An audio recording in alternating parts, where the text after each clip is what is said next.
Bom dia, gente. Vou estar dando início aqui à nossa última aula, que é uma resolução de exercícios sobre a aula de mol. Nominalmente, essa daqui vai ser a aula 18 e na descrição dela eu vou colocar um questionário, que vai ser um questionário final aí da disciplina, com questões variadas sobre o que nós estudamos. E eu espero que ele ajude vocês a revisar e também me dê um feedback aí do que vocês conseguiram aprender ou não nesse final de curso. Questão número 9. A massa molecular do composto Na2SO4.3H2O é. Então, basicamente, a gente precisa calcular a massa desse composto aqui, somando todas essas massas pequenas do Na, dos átomos que compõem esse sal hidratado. É o sulfato de sódio triidratado, o nome desse sal. Então, vamos lá calcular. A gente tem dois sódios. O sódio tem massa igual a 23. Mais a gente tem um enxofre, 32, mais 4 vezes 16, que são 4 oxigênios, mais 3 vezes 18, que é a massa da água.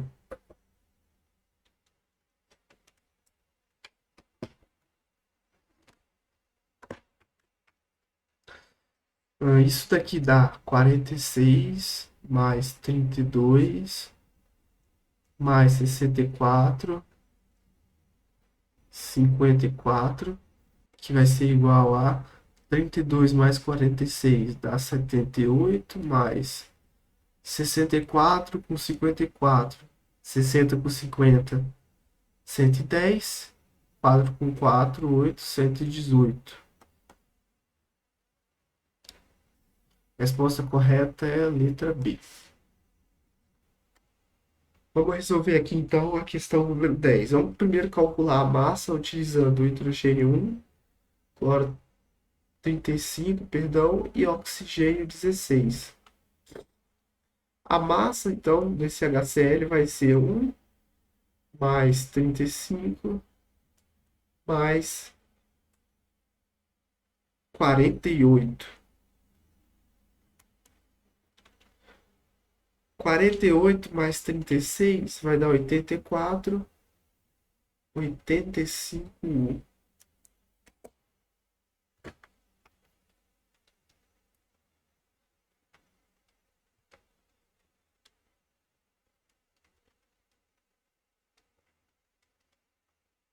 85U. Esse daqui é a menor massa que nós poderíamos ter. Então, isso daqui está errado. Isso daqui está errado porque são isótopos e não isóbaros. Isso daqui também está errado. E isso daqui também está errado. Então, a única que salva é a letra E. Vamos só checar então para ver se o menor vai bater com o que a gente está esperando, de 42 a 50. A gente sabe que o oxigênio tem 8 nêutrons, mais o cloro, massa 35 e número atômico 15.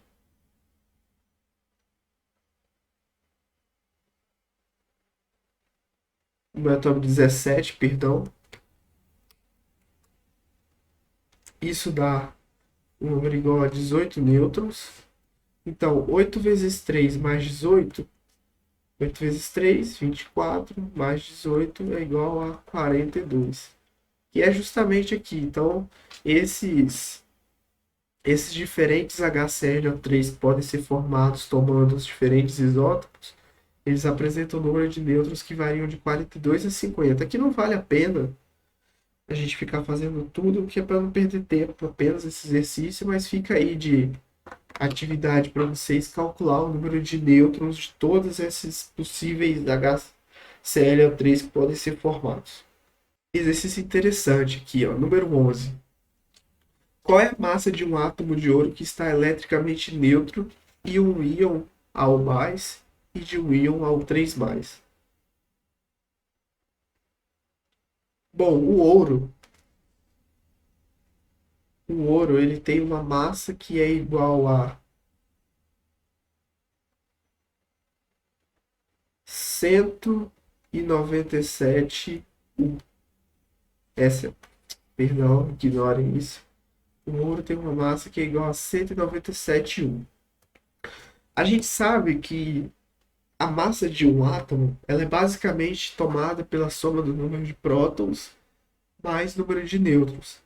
Sendo assim, não importa quantos elétrons ele perde, a sua massa não se altera, porque a contribuição dos elétrons para a massa é muito pequena. Então, a massa do átomo de ouro neutro, com o seu íon mais e o seu íon trivalente, elas são iguais. Então, dessa mesma forma, eu quero que vocês tentem responder as questões 12 e 13, que tratam dessa mesma ideia que está apresentada aqui na questão 11. Lembre-se que a massa ela é principalmente formada, a gente considera, né, sendo aproximadamente apenas o número de nêutrons e o número de prótons, porque eles são muito, muito mais pesados, eles têm uma massa muito maior do que o elétron. Continuando aqui com mais alguns exercícios.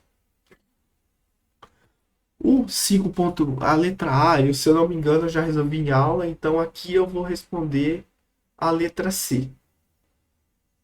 Então, a letra C, nós temos 9,2 vezes 10 a 2 gramas de sódio. O sódio, ele tem uma massa molar que é igual a 23 gramas por mol. E isso significa que em 23 gramas existem 1 mol de sódio, que é igual a 6 vezes 10 a 23 átomos, aproximadamente. Sendo assim, em 9,2 vezes 10 a 2 gramas de sódio, quanto que nós vamos ter? O resultado final, ele vai nos dar um número que é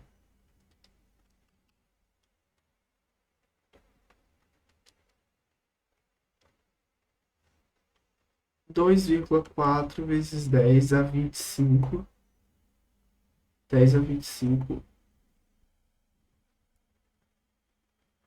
átomos de sódio.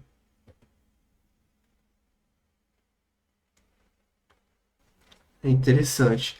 Aqui no exercício 20, ele pede o seguinte: calcule a quantidade de matéria expressa em mol presente em cada um dos casos do exercício anterior. Bom, eu vou usar esse daqui como exemplo. Então, a gente sabe que 23 gramas nós temos 1 mol, quanto que nós temos em 9,2 vezes 10 ao quadrado gramas. Isso dá um valor igual a 40 mols. Então, em 9,2 vezes 10 ao quadrado, a gente tem 40 mols de sódio. Vamos fazer agora o exercício 21. Sabendo-se que a massa atômica do magnésio é igual a 24, determine a massa expressa em gramas de um único átomo. A gente sabe que em 24 gramas de magnésio, nós temos 6 vezes 10 a 23 átomos. Portanto, a massa de um único átomo ela vai ser x. Aqui a gente faz uma regra de 3, 24 vezes 1 é igual a 6 vezes 10 a 23 vezes x. O porquê de 24 gramas ser 6 vezes 10 a 23 átomos já está explicado na aula. Caso tenham dúvida, por favor, me perguntem. É importante que vocês entendam muito bem o porquê disso, senão vocês não vão conseguir fazer exercício nenhum sobre esse tema. Então, resolvendo aqui, a massa de um único átomo ela é igual a 4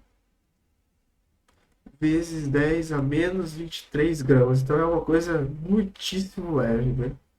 Essa daqui é a massa de um único átomo.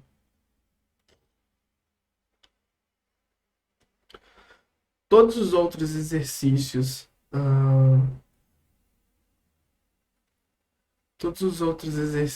eles são mais ou menos dessa forma que a gente tem que resolver. Por exemplo, exercício 22. Um balão infantil foi preenchido com 0,8 gramas de gás hélio. No interior desse balão há quantos mols de átomos de hélio? Átomos de hélio. Então, vocês precisam fazer da mesma forma. Bom, a gente sabe que com 4 gramas de hélio, nós temos 6 vezes 10 a 23 átomos de hélio, que é 1 mol. E a partir dessa relação, nós vamos saber quantos átomos e quantos mols de hélio tem no balão.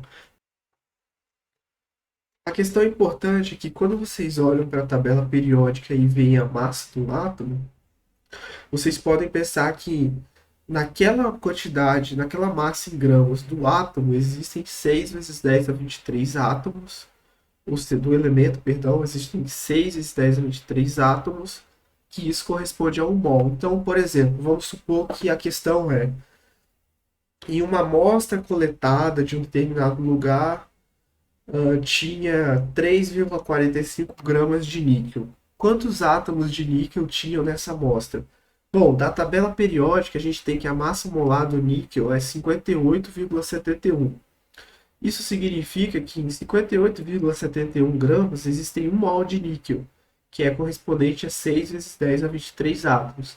Então, por meio dessas relações básicas, vocês conseguem calcular, utilizando essa noção de proporção, ou organizando em uma regra de 3, como eu fiz aqui para ficar mais simples de vocês entenderem, vocês conseguem calcular o número de mols e também a quantidade de átomos que está presente em uma determinada amostra. Então aqui tem mais alguns exercícios que são da mesma forma, seguem esse mesmo sentido, essa mesma. Aqui a gente tem mais alguns exercícios que seguem essa mesma filosofia que eu apresentei para vocês. Eu não vou ficar fazendo tudo, porque senão perde muito tempo, mas caso vocês tentem fazer e não consigam, não consigam entender, me perguntem, que aí a gente pode ir resolvendo os exercícios passo a passo e pegando especificamente onde está a dificuldade de cada um.